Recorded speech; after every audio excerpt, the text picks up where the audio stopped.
Sir आप तो कह रहे थे पेपर में रिपीटेड पैटर्न्स होते हैं, क्वेश्चन एक ही कॉन्सेप्ट से आता है क्या? टॉपिक्स जेई के लिए बड़े चुनिंदा टॉपिक्स हैं जो हमें करने चाहिए। वो कौन से हैं सर? 200 से ज्यादा नंबर का पेपर प्रायोरिटी ए और बी में बनता है। Hello students, very warm welcome. Video में देख लिया थंबनेल में कि भैया एक 150 number banana is literally easy. अब मैं दिखाऊंगा, समझाऊंगा कैसे आसान है क्या नहीं। पर आगे बढ़ने से पहले आपको मुझे कमेंट करके बताना है, अगर आप मॉक दे रहे हैं तो अभी आपका स्कोर क्या बन रहा है, क्या प्रॉब्लम आ रही है, वो जरूर बताना जिससे आप समझ पाए क्या हो रहा है। दूसरा, इस वीडियो को ना अंत तक देखना है। जो भी मैं बताने वाला हूं उसका पीडीएफ डिस्क्रिप्शन बॉक्स में जाके जरूर चेक करना है। और दूसरा, बिल्कुल एंड तक वीडियो को सुनना है। I will try to keep it small so that I know that time is precious at your end. हम बात कर रहे हैं स्कोरिंग 150 इज इजी। कैसे सर?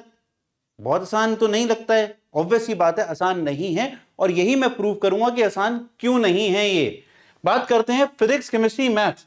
फिजिक्स में एक अगर मैं एवरेज पर्सपेक्टिव से सोचूं, जैसे मैं बोलता हूं यू हैव टू मेक 150, तो आपके दिमाग में ऐसी कुछ कैलकुलेशन होती है। बट जितना ये आसान दिखता है उतना आसान नहीं है, क्योंकि मैथ्स में 40 बनाना उतना आसान काम नहीं है आज की डेट में। बट हैविंग सेड दैट, जब मैं बोलता हूं 2024 के पेपर के पर्सपेक्टिव से, तो उतना भी डिफिकल्ट नहीं है, क्योंकि 2022 में तो बहुत डिफिकल्ट था। बट आज की डेट में ये सिनेरियो बहुत आसानी से अचीव करा जा सकता है। और इतनी मेरा मानना है तुम सब बच्चों ने ना प्रिपरेशन कर रखी है। बट प्रॉब्लम कहां है सर? फिर आइए प्रॉब्लम आइडेंटिफाई करते हैं, क्योंकि ये लगता तो आसान है, ऑब्वियस ही बात है बहुत सारी जनता का नहीं हो रहा है। क्यों? हम बात करते हैं 60 का मतलब ये थोड़ा है कि तुम 60 का अटेम्प्ट करोगे और यू विल इवेंचुअली गेट 60। उस 60 मार्क्स लाने के लिए अटेम्प्ट करना पड़ेगा 75। इस 60 को लाने के लिए 75, इस 40 को लाने के लिए 60 मार्क्स अटेम्प्ट करना पड़ेगा। अब ये अटेम्प्ट कैसे होगा? प्रॉब्लम आ रही है यहां पर प्रॉब्लम नहीं है। आप अभी अटेम्प्ट इतना कर रहे हो तो उसके हिसाब से प्रोपोर्शनली स्कोर कम आ रहा है, हाँ या ना? कमेंट में बताना मुझे। तो ये बात आती है कि सर इसका मतलब तो हमें सिलेबस 80% कवर करना पड़ेगा। क्यों? क्योंकि आपने तो यहां पर बहुत ज्यादा अटेम्प्ट रेशियो लिख दिया। यहीं पर तुम लोग गलती करते हो, यहीं पर सुधार कार्य है। You have to pick chapters that you can do perfectly. अभी नया चैप्टर नहीं, बट एक और लेवल ऊपर लगा सकते हो by understanding the exam code. मेरा टारगेट तुम्हारे लिए क्या है? ये जो 60-40 है, कई बच्चे इसमें ऐसे भी होते हैं जिनका एक सब्जेक्ट बहुत स्ट्रांग है, वो फिजिक्स बहुत स्ट्रांग करके बैठे हैं, पर वो मैथ्स बिल्कुल निग्लेक्ट कर देते हैं। तो अगर आप फिजिक्स भी बहुत स्ट्रांग कर रहे हो तो देखा जाए ऐसा कोई फायदा नहीं हो रहा, बन अभी भी 160 नंबर ही रहे हैं।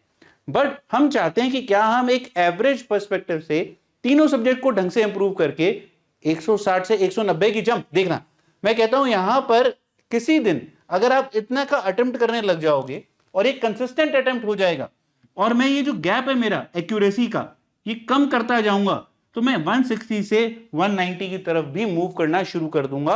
और ये बहुत जल्दी हो जाता है एक ही बार मूवमेंट। बट ये होगा कैसे सर? बात आती है एग्जाम कोड।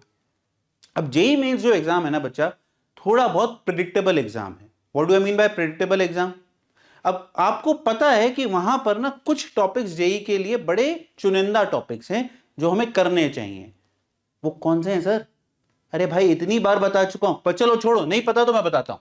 हमने आपको प्रायोरिटी ए, बी, सी और डी चैप्टर्स दिए थे। ए वो है जो कंसिस्टेंटली हाई वेट रखते हैं और इंक्रीजिंग ट्रेंड पे हैं। बी मॉडरेट टू हाई और स्टेबल इंक्रीज ट्रेंड है। तो अगर आप ए और बी पे ही फोकस करो अभी लास्ट के 15 दिन, तो भैया रिजल्ट स्काई रॉकेट कर जाएगा।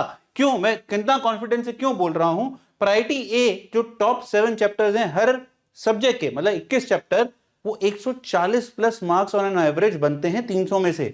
तो अगर आपके 100 नंबर भी नहीं बन रहे तो भाई क्या कर रहे हो? प्रायोरिटी ए पकड़ो, सब कुछ छोड़ दीजिए अभी।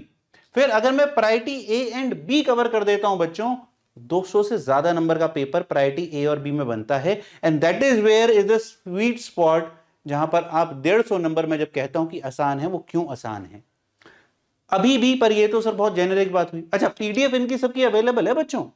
तुम्हें लग रहा हो कि सर इनकी तो पीडीएफ दे दो। अरे भाई पीडीएफ अवेलेबल है, तुम्हें नहीं पता, तुम्हें निकालनी है, link is in the description box.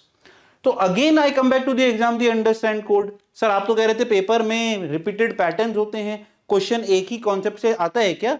आता है, आपको पता होना चाहिए। इसीलिए let's prioritize topic not chapters in the and.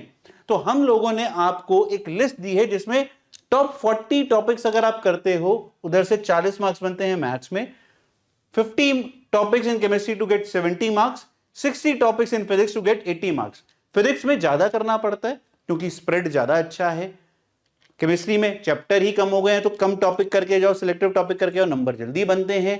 Math में भी लिमिटेड टॉपिक करोगे तो उतनी प्रोपोर्शन में नंबर बनते हैं, पर अगर आप ऐड करो तो ये एग्जैक्टली 190 बन जाता है। And that is where the magic lies. तो अगर आप 190 के अटेम्प्ट करके लायक हो गए तो यार कहीं ना कहीं 150 नंबर आप अगर 3 या 4 लगातार मॉक देंगे, प्रैक्टिस करेंगे, वो एक्यूरेसी फैक्टर आ जाएगा, कम हो जाएगा और वो बन जाएगा। This is how you prepare smart and that is what we wanted to teach you कि भैया 150 आसान है, बट प्रोवाइडेड जब आप उसको ढंग से करते हैं अटेम्प्ट। 150 अभी भी रिपीट कर रहा हूं, 150 is easy provided you know the exam code and you are working on that. Random study से फायदा नहीं होने वाला है। तो डिस्क्रिप्शन बॉक्स में सारे पीडीएफ के लिंक हैं, पकड़ो, देखो तुम प्रैक्टिस कर रहे हो या नहीं कर रहे हो उन टॉपिक्स की जो जेईई मेंस के फेवरेट टॉपिक्स हैं। God bless, let me know in the comment section what your take on this is. God bless, bye bye, best wishes.